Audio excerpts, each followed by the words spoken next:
नमस्कार मंडळी, आज आपण पाहतोय अतिशय पौष्टिक वडी. आता ही वडी रक्षाबंधन स्पेशल मी बनवणार आहे आणि अतिशय सोपी पद्धत. त्याच नारळाच्या वड्या खाऊन बोर झाला असाल, तर घरात जर गव्हाचं पीठ असेल, तर त्यापासून सुद्धा अतिशय पौष्टिक वडी बनवता येते. आणि मिठाईच बनवतोय, तर अर्थातच आज आपण गूळ वापरतोय, जेणेकरून ही वडी अजून जास्त पौष्टिक होईल. बनवायला खूप सोपी, अगदी पहिल्या दमात किंवा पहिल्याच प्रयत्नात तुम्ही परफेक्ट ही वडी बनवू शकता. ही आहे गूळ आणि गव्हाच्या पिठाची वडी किंवा बर्फी म्हणता येईल याला. तर ही कशी बनवायची, यासाठी काय-काय साहित्य लागतं, याची लिस्ट तर मी डिस्क्रिप्शन बॉक्समध्ये देणारच आहे. पण व्हिडिओ कुठेही स्किप करू नका, म्हणजे तुम्हाला पण अगदी पहिल्याच प्रयत्नात परफेक्ट वडी बनवता येईल. सगळ्यात अगोदर वडी बनवण्याकरता आपल्याला ताटाला तूप लावून घ्यायचं आहे, कारण यामध्येच आपण वडी बनवणार आहोत. त्यानंतर पॅनमध्ये किंवा कढईमध्ये साधारणतः 3 चमचे तूप घ्या. आता या टोटल रेसिपी करता अर्धा कप आपण तूप वापरलेलं आहे. जो काही कप दिसतोय त्याच कपाने 1 कप गव्हाचं पीठ वापरलंय आणि जर मेजरमेंटमध्ये मोजलं तर 250 mlचा 1 कप भरतो. म्हणजेच आपल्याला त्याच्या हाफ तूप वापरायचं आणि 250 mlचा जो काही कप आहे तेवढं मी गव्हाचं पीठ घेतलेलं आहे. आता हे गव्हाचं पीठ हळूहळू भाजून घ्यायचंय.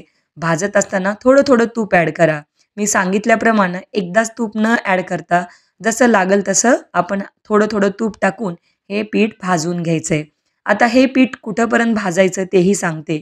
या पिठामधनं तूप सेपरेट झालं पाहिजे आणि हे जे काही मिश्रण तुम्हाला अगदी घट्टसर झालेलं दिसतंय, ते पूर्ण सैलसर होईपर्यंत सतत भाजत राहा आणि हात सतत चालवत राहायचा. कारण गव्हाचं पीठ आहे, कढईला चिकटू शकतं. कढई आपली स्टीलची आहे, त्यामुळं कुठंही आपल्याला इथे दुर्लक्ष करून जमणार नाही. त्यामुळं सतत हलवत राहा आणि तुम्ही पाहू शकता हळूहळू या मिश्रणातनं तूप सेपरेट व्हायला लागलंय. याचाच अर्थ जे काही वडीचं पीठ आहे ते भाजून तयार आहे. याचा कलर बदामी रंगाचा होतो आणि अगदी पांढरशुभ्र पीठ गोल्डन कलरचं होईपर्यंत भाजत राहायचं. पण केअरफुली हे पीठ कुठेही खाली बुडाला चिकटलं नाही पाहिजे किंवा करपलं नाही पाहिजे. त्यानंतर आता यामध्ये 1 छोटा चमचा वेलची पूड, थोडंसं आपण इथे काय केलेलं आहे जायफळसुद्धा वापरली आहे आणि थोडीशी खसखस साधारणतः 1 चमचा. आता ही सगळी जिन्नसं मिक्स करून या पद्धतीने आपलं पीठ तयार झालं, की गॅस पूर्णपणे बंद करायचा आणि हे पीठ गरम असतानाच आपल्याला यामध्ये 1 कप इथे गूळ वापरायचा आहे. गूळ हा खिसून घेतलाय आणि मिश्रण सतत हलवत राहायचं पूर्णपणे या पिठाचा गोळा तयार होईपर्यंत. आता ही प्रोसेस आपल्याला गॅसहून उतरवून आपण प्लॅटफॉर्मवरती ही कढई ठेवलेली आहे आणि त्यानंतर गूळ मिक्स करून घेतलाय. मिश्रणाचा अगदी घट्टसर गोळा होतो. गरम-गरम पिठामध्ये जर गूळ ॲड केल्यानंतर अशा प्रकारे याचं मिश्रण तयार होतं आणि त्यानंतर हे मिश्रण अगदी घट्टसर गोळा होईपर्यंत तयार झालं. सतत हलवत राहायचं आणि मग त्यानंतर ताटामध्ये हे मिश्रण काढून घ्यायचं. तुम्ही पाहू शकता. आता एखाद्या कलत्याचा वापर करून किंवा अशा प्रकारे ठोकळ्याचा वापर करून हे पीठ पसरवून घ्या. यावर तुम्हाला आवडत असेल तर खोबरं टाकू शकता किंवा तीळ लावले तरी चालतील. अशा प्रकारे आता हे मिश्रण एक 10 मिनिटानंतर थोडंसं थंड झालं, की याच्या वड्या पाडून घ्या. तुम्ही पाहू शकता वड्या अगदी सहजपणे पाडता येतात आणि अगदीच हे मिश्रण कोमट असतानाच पाडाव्यात. एकदा काय जर गार झालं, तर मग वड्या व्यवस्थित पडणार नाहीत. तर इथे मी थोड्याशा त्रिकोणी आकाराच्या वड्या पाडलेल्या आहेत. हवं तर चौरस आकारामध्ये किंवा तुम्हाला ज्या आकाराच्या आवडत असतील त्या आकाराच्या तुम्ही कट करू शकता.